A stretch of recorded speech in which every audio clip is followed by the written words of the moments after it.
Why are they right behind each other?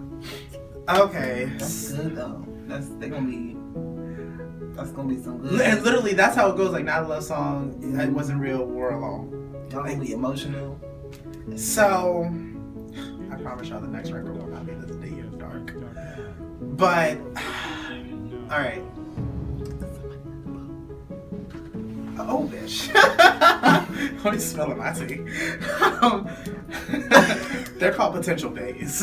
That's what they're called. And that's what he's called for the moment. But, in other news, War Alone was the hardest record for me to do.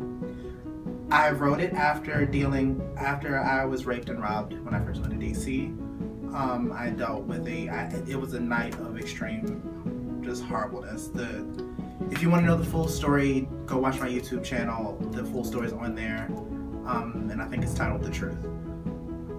It's definitely got more than 1,000 views. Ain't shit, but it's something neat.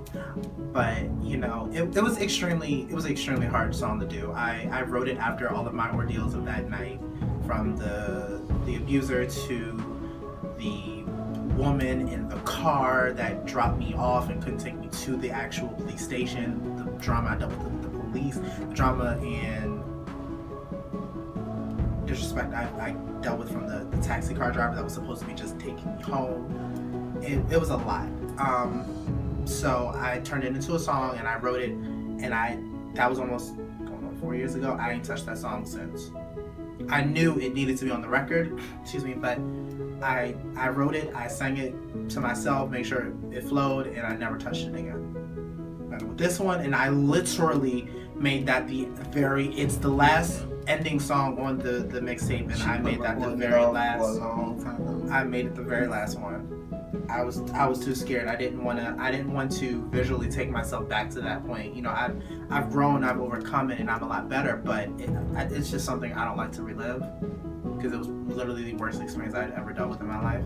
And I think that was how I knew that you were serious about the whole album thing when we first met, because that was one of the first things you told me. We were when we were eating sushi, and she was telling me the story.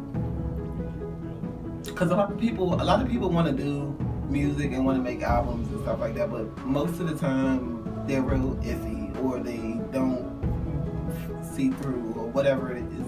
But when she told me that story, I knew she had a story to tell, and that was kind of how I knew that it was We knocked that out into 2 sessions, some very extremely long sessions, but we knocked it out, and it's a phenomenal record. It was mixed. It's pretty much mixed that same day. It was like I knew exactly where it needed to go. And listening back to it, even pre-mixed, I was getting teary-eyed, but we did it, and it is probably the most heart-wrenching record of the entire mixtape, because I think that is the most cut dry real record, and we exploit, you hear it in my voice how I was feeling